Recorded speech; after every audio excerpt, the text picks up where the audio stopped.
जय माँ लक्ष्मी दोस्तों।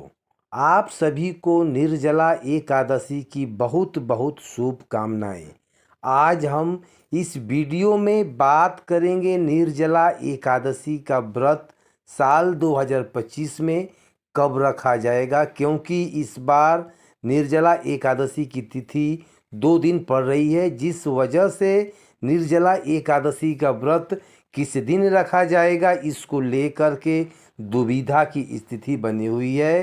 तो आपको इस वीडियो में निर्जला एकादशी व्रत की सही तारीख बताएंगे और व्रत किस दिन रखा जाएगा, साथ ही साथ व्रत का पारण का सही समय भी बताएंगे और इसकी संपूर्ण पूजा विधि क्या है, निर्जला एकादशी व्रत के जरूरी नियम क्या है, इस व्रत का क्या महत्व है, इस दिन कौन सा वस्तु का दान करना चाहिए और क्या करना चाहिए और क्या नहीं करना चाहिए, इसकी संपूर्ण जानकारी आपको इस वीडियो में हम आपको बताएंगे। लेकिन वीडियो शुरू करने से पहले आपसे निवेदन है कि यदि आप चाहते हैं कि श्री हरि विष्णु और माता लक्ष्मी की कृपा सदैव आप पर और आपके परिवार पर बनी रहे, तो कृपया एक बार वीडियो को लाइक अवश्य कर दीजिएगा।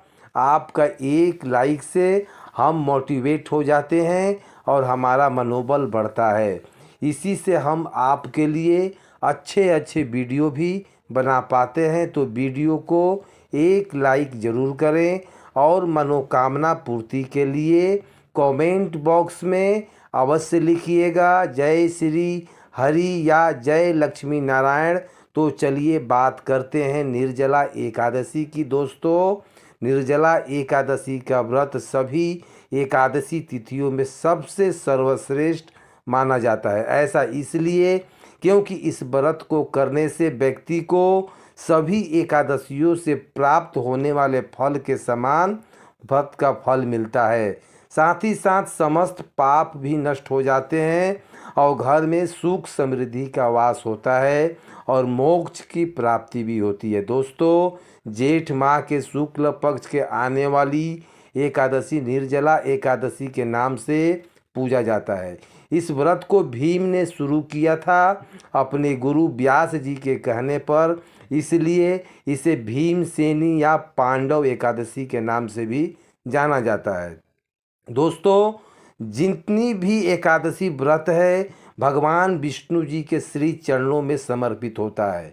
जो व्यक्ति निर्जला एकादशी का कठिन व्रत धारण करता है उसे भगवान विष्णु जी की विशेष कृपा निश्चित रूप से मिलती है। साथ ही उस व्यक्ति को सभी तीर्थ में स्नान करने का फल भी मिल जाता है और मोक्ष की प्राप्ति भी होती है।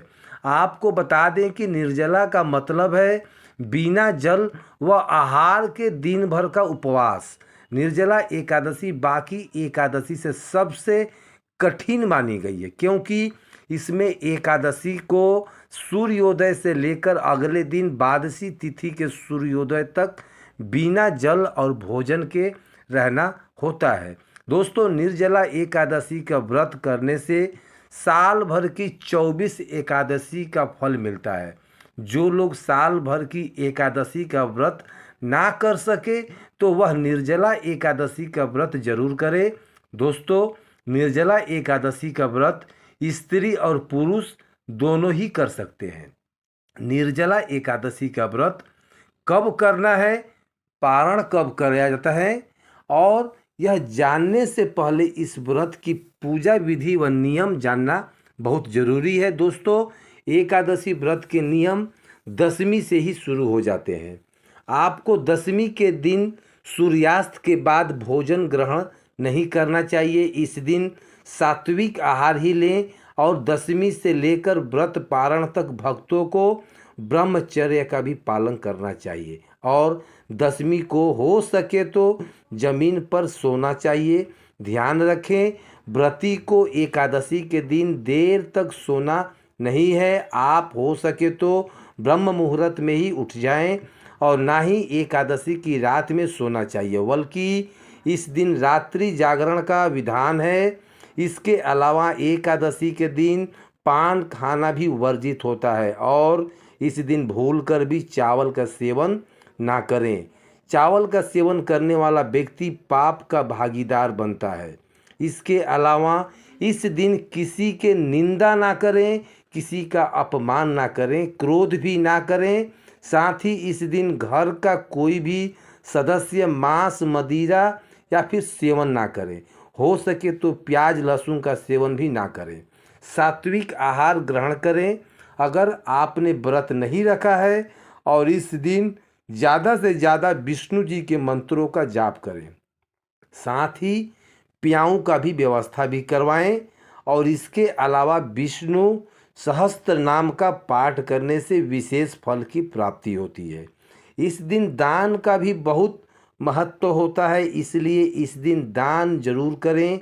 इस दिन एकादशी पर विशेष रूप से जल दान का बहुत बड़ा महत्व बताया गया है। इस दिन घड़ा का दान करना चाहिए। मिट्टी का कलश यानी घड़ा दान करने का बहुत ज़्यादा फल बताया गया है। इसके अतिरिक्त आप इस दिन अन्न, वस्त्र, गौदान, फल, पंखा, छाता, मिठाई और धन का भी दान कर सकते हैं। दोस्तों, निर्जला एकादशी का व्रत बिना जल पिए करना होता है, इसलिए इस दिन जल कब और कितना पीना होता है इसकी जानकारी हम आपको देंगे। उससे पहले इसकी पूजा विधि जरूर समझ लें। व्रती को निर्जला एकादशी के दिन सुबह जल्दी उठकर स्नान इत्यादि करके हो सके तो पीले रंग के वस्त्र धारण करने चाहिए। इसके बाद सूर्य देव को जल अर्पित करें। फिर पूजा स्थल को साफ सुथरा कर गंगा जल छिड़काव पवित्र कर लें। सभी पूजा सामग्री एकत्रित कर लें। बाद में उस पूजन सामग्री हो तो इसमें आपको एक लकड़ी की चौकी चाहिए। साथ ही भगवान विष्णु जी की मूर्ति या फिर फोटो जो है, जल, एक लोटा, पीले फूल माला, चंदन, रोली मोली, अक्षत, सुपारी, लौंग, इलायची, धूप, दीप, इत्र, जाने विद्या में फल और मिठाई इत्यादि लें और पंचामृत भी बनवाएं। साथ में कुछ दक्षिणा भी शामिल जरूर करें। आप सारी सामग्री एकत्रित कर लीजिए और आसन लगाकर पूर्व या उत्तर की ओर मुख करके बैठ जाइए। अब लकड़ी की चौकी रख लें, उसमें पीला कपड़ा बांधकर भगवान विष्णु जी की मूर्ति या फिर फोटो को स्थान दें। अब सबसे पहले व्रत, पूजा और दान का संकल्प लें। इसके लिए आपने सीधे हाथ में थोड़ा सा जल, पुष्प, पक्ष और एक सिक्का लें और भगवान विष्णु का ध्यान करके अपना नाम, अपना गोत्र, जिस स्थान पर बैठकर आप संकल्प कर रहे हैं वहाँ का मकान नंबर, क्षेत्र, शहर का नाम लेकर भगवान से व्रत और पूजन को बिना बाधा पूर्ण हो सके इसके लिए प्रार्थना करें। घर परिवार की खुशहाली की कामना करें। अगर कोई विशेष मनोकामना है तो उसे भी बोलिएगा। अब संकल्प की सामग्री भगवान के चरणों में अर्पित कर दीजिए। इस प्रकार से आपको संकल्प करना है। संकल्प करने के बाद अब पूजन आरंभ करेंगे। सबसे पहले भगवान विष्णु जी को जल अर्पित करेंगे। इसके बाद पंचामृत से भगवान को स्नान कराएंगे। आप पंचामृत में कच्चा दूध, दही की शहद, शक्कर शामिल करें इत्यादि। इसके बाद भगवान की धातु की मूर्ति है तो आप पंचामृत में सीधे स्नान कराएं या फिर तस्वीर हो तो एक फूल में पंचामृत लगाकर भगवान को अर्पित कर दें। पंचामृत से स्नान करने के बाद पुनः शुद्ध जल से स्नान चरण यानी शुद्ध जल अर्पित करें। अब भगवान को वस्त्र के रूप में मौली का टुकड़ा अर्पित कर दीजिएगा। अब भगवान को यपोपविद यानी कि जनेऊ अर्पित करेंगे। जनेऊ पर पहले रोली लगाकर तिलक कर दीजिएगा। उसके बाद शुद्ध घी का दीपक जलाएं, धूप जलाएं, थोड़ा इत्र लगाकर भगवान को अर्पित कर दें। इसके बाद रोली या चंदन का तिलक लगाएं, अक्षत अर्पित करें और भगवान को पुष्प माला चढ़ाएं। अब भगवान को हाथ से दीप जलाएं और बिना दीपक को उठाए हुए पुष्प में धूप दिखाकर भगवान को अर्पित कर दें। अब भगवान को भोग लगाएं। इसमें आप फल, मिठाई, मिश्री, बतासा और भगवान जी को पंचामृत का भोग जरूर लगाएं। साथ में तुलसी का पत्ता जरूर रखें। भोग लगाने के बाद जल का आगमन करें। इसके बाद भगवान को तांबुल यानी कि पान के पत्ते का 2 लौंग, 1 इलायची, 1 सुपारी रखकर अर्पित करें। इसके बाद अपनी इच्छा अनुसार भगवान को कुछ न कुछ दक्षिणा भी अर्पित करें। साथ में आप जो कुछ इस दिन दान करने वाले हैं वह सामग्री को पूजा स्थल पर जरूर रखें, उसका भी पूजन करें। जैसे आप जल कलश यानी घड़ा दान करने वाले हैं तो उसे पूजन स्थल पर जरूर रखें। इसके बाद अब हाथ जोड़कर भगवान से प्रार्थना कीजिए, है भगवान हमारे व्रत और पूजन को स्वीकार करें। पूजा में कोई चूक हो तो क्षमा करें। अपने मन की इच्छा को भी बोलें। इसके बाद निर्जला एकादशी की कथा पढ़ें या फिर सुने। आप जो है भगवान की आरती करके विधिवत पूजा को संपन्न करें। इसके बाद शाम को भी भगवान की पूजा आरती भोग जरूर करें। फिर रात्रि में जागरण करके श्री हरि के नाम का भजन करना चाहिए। फिर व्रत के अगले दिन यानी द्वादशी के दिन प्रातःकाल जल्दी यानी द्वादशी के दिन प्रातःकाल जल्दी उठकर पुनः स्नान आदि करके भगवान विष्णु की विधिवत पूजा करें। इसके बाद किसी ज़रूरतमंद को या फिर ब्राह्मण को भोजन कराकर दान दक्षिणा देने के बाद शुभ मुहूर्त में व्रत का पारण करना चाहिए। पारण के लिए आप श्री हरि का ध्यान करते हुए प्रसाद या तुलसी पत्र खाकर व्रत का पारण करें और फिर सात्विक भोजन ग्रहण करें। आपको बता दें कि व्रत कब करना है, व्रत पारण का शुभ मुहूर्त क्या रहेगा। उससे पहले बात कर लेते हैं कि निर्जला एकादशी में जल कब पीना चाहिए, कितना पीना चाहिए। तो दोस्तों वैसे तो निर्जला एकादशी का व्रत बिना अन्न और जल के रखा जाता है। इस व्रत में पानी का सेवन वर्जित है, लेकिन इस व्रत में भीषण गर्मी का समय होता है। यदि बहुत ज़रूरी हो, पानी पीना आपसे सहन नहीं हो पा रहा है और पानी पीने की आवश्यकता है तो आपको कब और कितना पानी पीना है इसका भी शास्त्रों में वर्णन है। तो आपको बता दें कि निर्जला एकादशी के व्रत में नान और आचमन के सिवा जल वर्जित है। केवल 2 चीज़ में आप जल प्रयोग कर सकते हैं, एक तो नहाने के समय, दूसरा आचमन में।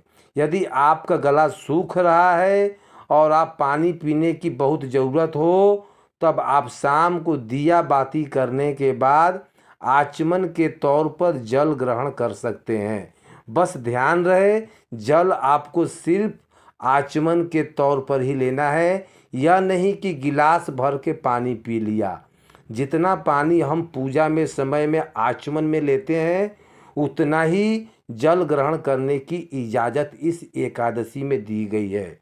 और अगर आप निर्जला व्रत करने में असमर्थ हैं तो आप निर्जला व्रत को संकल्प ना लें। आप चाहें तो फलाहार करके भी व्रत रख सकते हैं, लेकिन इस व्रत की इतनी महिमा है, आप इस एकादशी का व्रत धारण जरूर करें। चलिए अब जानते हैं कि साल 2025 में निर्जला एकादशी का व्रत कब रखा जाएगा और व्रत का पारण कब किया जाएगा। पारण करने का सही समय क्या है, तो आपको बता दें कि साल 2025 में निर्जला एकादशी का व्रत 2 दिन रखा जाएगा, क्योंकि इसके बार एकादशी तिथि को 2 दिन पड़ रही है।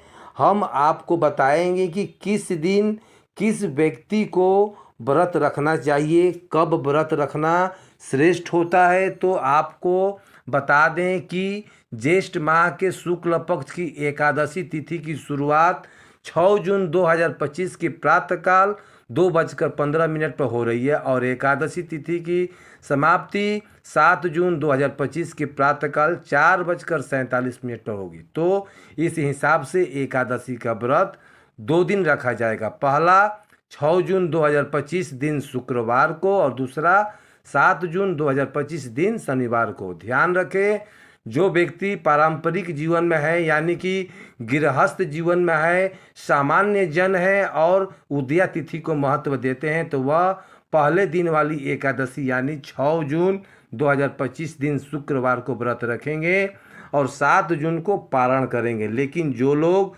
सन्यासी हैं, विधवा हैं और मोक्ष के इच्छुक व्यक्ति हैं यानी वैष्णव जन हैं तो वह दूसरे दिन वाली एकादशी यानी 7 जून 2025 दिन शनिवार को रखेंगे और 8 जून को पारण करेंगे। चलिए अब जानते हैं कि जो लोग 6 जून 2025 को व्रत रखेंगे तो वह पारण कब करेंगे, व्रत पारण का समय क्या रहेगा। तो आपको बता दें कि व्रत पारण का समय 7 जून 2025 की दोपहर को 1:44 से लेकर शाम 4:31 पर रहेगा और पारण तिथि के दिन हरिवासर समाप्त होने का समय 7 जून 2025 की सुबह 11:25 पर रहेगा। वहीं जो लोग 7 जून को व्रत रखेंगे तो उनके लिए व्रत पारण का समय 8 जून 2025 की सुबह 5:23 से लेकर सुबह 7:17 तक रहेगा और पारण के दिन वापसी समाप्ति होने का समय 8 जून 2025 की सुबह 7:17 पर रहेगा। तो दोस्तों, यह जानकारी आपको अच्छी लगी तो कमेंट में जय श्री हरि विष्णु या जय माँ लक्ष्मी नारायण जरूर लिखें। वीडियो थोड़ा भी अच्छा लगा हो तो कृपया वीडियो को एक लाइक अवश्य करें और अपने परिजनों में, दोस्तों में शेयर ज़रूर करें और साथ ही साथ हमारे चैनल को सब्सक्राइब जरूर करें। वीडियो देखने के लिए आपका तहे दिल से धन्यवाद। जय माँ लक्ष्मी।